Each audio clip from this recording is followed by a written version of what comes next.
নমস্কাৰ, মই জ্যোতিদীপ বৈশ্যই আপোনালোকক স্বাগতম জনাইছো। ভাৰত আৰু চীনৰ মাজত ধাৰাবাহিকভাৱে যি উত্তেজনা, সেই উত্তেজনা হাম কটাৰ বাবে সকলোৱে প্ৰচেষ্টা অব্যাহত ৰাখিছে।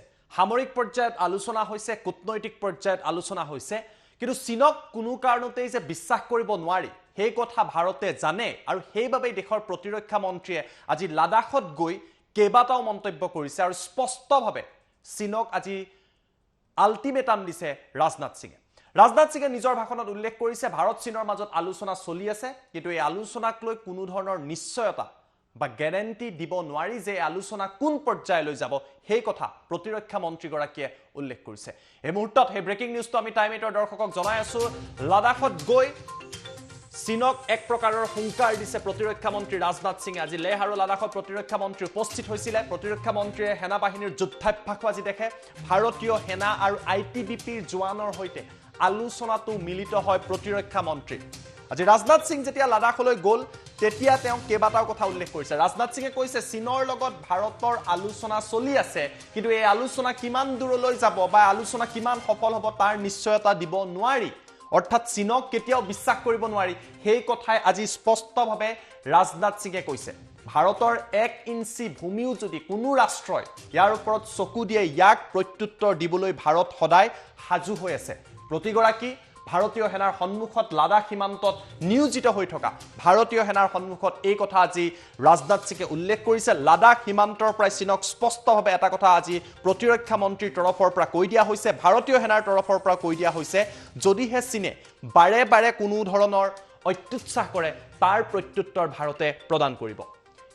আমি আপোনালোকক এই মুহূৰ্তত এই দৃশ্যাংশ দেখুৱাই আছো। আজি লেহত এইদৰে যুদ্ধাভ্যাস কৰিছিলে। লাডাখৰ বিভিন্ন প্ৰান্ততো ভাৰতীয় সেনা আৰু ITBPৰ জোৱানসকলৰ সৈতে আলোচনাত মিলিত হৈছিলে। দেশৰ প্ৰতিৰক্ষা মন্ত্ৰী থকাৰ সময়তেই এই দৃশ্যাংশ দেখিবলৈ পোৱা গৈছিল। ভাৰতীয় সেনাই অত্যাধুনিক হেলিকপ্টাৰৰ লগতে যিসমূহ অস্ত্ৰ শস্ত্ৰ লৈ আছে, এইসমূহ লৈ বিভিন্ন আজি যুদ্ধৰ অনুশীলন তথা কুচকাৱাজ দেখুওৱা পৰিলক্ষিত হৈছে। আমাৰ লগত কেইবাখনো ফটোগ্ৰাফ আছে ৰাজনাথ সিঙৰ। এই ফটোগ্ৰাফসমূহ আমি আপোনালোকক এটা এটাকৈ দেখুৱাই যাম। কিদৰে ৰাজনাথ সিং আজি গৈ উপস্থিত হৈছিলে, তেওঁ ভাষণ প্ৰদান কৰিছিলে, সেনা বাহিনী আৰু ITBPৰ জোৱানসকলৰ সৈতে আলোচনা কৰিছিলে, মনোবল বৃদ্ধি কৰিছিলে, আৰু স্পষ্টভাৱে চীনক এটা কথা প্ৰকাশ কৰি দিয়া হৈছিলে, যদিহে চীনে বাৰে বাৰে অত্যুৎসাহ কৰে তাৰ প্ৰত্যুত্তৰ ভাৰতে প্ৰদান কৰিব।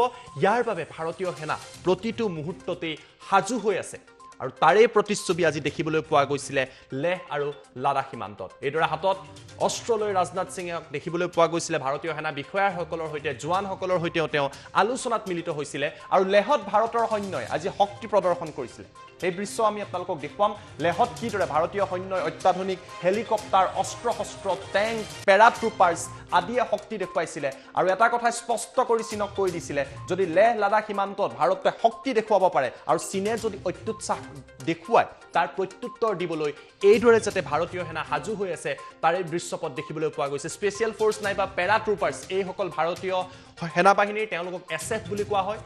এই পেৰাট্ৰুপাৰ্ছসকলে এইদৰে আকাশৰ পৰাই সীমান্তত বিভিন্ন যুদ্ধৰ কুচকাৱাজ দেখুৱাইছিলে, আৰু এটা বাৰ্তা দিবলৈ চেষ্টা কৰা হৈছিলে চীনক।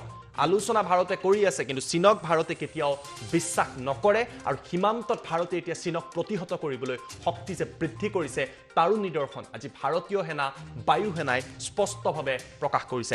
আমাৰ লগত প্ৰতিৰক্ষা মন্ত্ৰী ৰাজনাথ সিঙৰ মন্তব্য আছে। তেওঁ কিদৰে চীনক হুংকাৰ দিছিলে সেই মন্তব্য এই মুহূৰ্তত আমি আপোনালোকক দেখুৱাই লৈছো।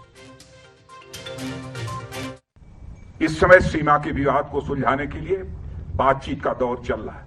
जो कुछ अब तक की प्रगति हुई है बातचीत की, मामला हल होना चाहिए, लेकिन कहां तक हल होगा अभी इस संबंध में मैं कोई गारंटी नहीं दे सकता हूं। लेकिन मैं इतना यकीन दिलाना चाहता हूं कि भारत की 1 इंच जमीन को भी दुनिया की कोई ताकत छू नहीं सकती है, उस पर कब्जा नहीं कर सकती। लेकिन बातचीत के द्वारा यदि समाधान निकलता है तो इससे अच्छी बात और कोई दूसरी नहीं हो सकती है। वह सिलसिला चल रहा है। मिलिट्री लेवल पर भी बातचीत चल रही है, डिप्लोमेटिक बातचीत भी चल रही है। का जहां तक सवाल है, भारत दुनिया का इकलौता देश है जिसने सारे विश्व को शांति का संदेश दिया है। भारत दुनिया का इकलौता देश है जिसने कि दुनिया के किसी देश पर न तो कभी आक्रमण किया है और न दुनिया के किसी देश की 1 इंच जमीन पर कभी कब्जा किया है। भारत दुनिया का यह इकलौता देश है जिसने भारत की सीमा में रहने वाले लोगों को ही अपने परिवार का सदस्य नहीं माना है, बल्कि पूरे विश्व की धरा पर रहने वाले लोगों को अपने परिवार का सदस्य मानते हुए वसुधैव कुटुंबकम का संदेश सारे विश्व को किसी एक देश ने दिया है तो हमारे और आपके देश भारत ने दिया। हम अशांति नहीं चाहते, हम शांति चाहते हैं। हमारा चरित्र रहा है कि हमने दुनिया के किसी भी देश के स्वाभिमान पर चोट पहुंचाने की कभी कोशिश नहीं की। लेकिन यह भी मैं कह देना चाहता हूं दो टूक शब्दों में, यदि कोई दुनिया की ताकत हमारे स्वाभिमान पर चोट पहुंचाने की कोशिश करेगी तो उसे किसी भी सूरत में हम बर्दाश्त नहीं करें। इस समय सीमा के विवाद को सुलझाने के लिए बातचीत का दौर चल रहा है। जो कुछ अब तक की प्रगति हुई है बातचीत की, मामला हल होना चाहिए, लेकिन कहां तक हल होगा अभी इस संबंध में मैं कोई गारंटी नहीं दे सकता हूं। लेकिन मैं इतना यकीन दिलाना चाहता हूं कि भारत की 1 इंच जमीन को भी दुनिया की कोई ताकत छू नहीं सकती है, उस पर कब्जा नहीं कर सकती। लेकिन बातचीत के द्वारा यदि समाधान निकलता है तो इससे अच्छी बात और कोई दूसरी नहीं हो सकती है। वह सिलसिला चल रहा है, मिलिट्री लेवल पर भी बातचीत चल रही है, डिप्लोमेटिक बातचीत भी चल रही है। का जहां तक सवाल है, भारत दुनिया का इकलौता देश है जिसने सारे विश्व को शांति का संदेश दिया है। भारत दुनिया का इकलौता देश है जिसने कि दुनिया के किसी देश पर न तो कभी आक्रमण किया है और न दुनिया के किसी देश की 1 इंच जमीन पर कभी कब्जा किया है। भारत दुनिया का यह इकलौता देश है जिसने भारत की सीमा में रहने वाले लोगों को ही अपने परिवार का सदस्य नहीं माना है, बल्कि पूरे विश्व की धरा पर रहने वाले लोगों को अपने परिवार का सदस्य मानते हुए वसुधैव कुटुंबकम का संदेश सारे विश्व को किसी एक देश ने दिया है तो हमारे और आपके देश भारत ने दिया। हम अशांति नहीं चाहते, हम शांति चाहते हैं। हमारा चरित्र रहा है कि हमने दुनिया के किसी भी देश के स्वाभिमान पर चोट पहुंचाने की कभी कोशिश नहीं की। लेकिन यह भी मैं कह देना चाहता हूं दो टूक शब्दों में, यदि कोई दुनिया की ताकत हमारे स्वाभिमान पर चोट पहुंचाने की कोशिश करेगी तो उसे किसी भी सूरत में हम बर्दाश्त नहीं करेंगे। उसका हम मुंहतोड़ जवाब देने के लिए भी तैयार रहें।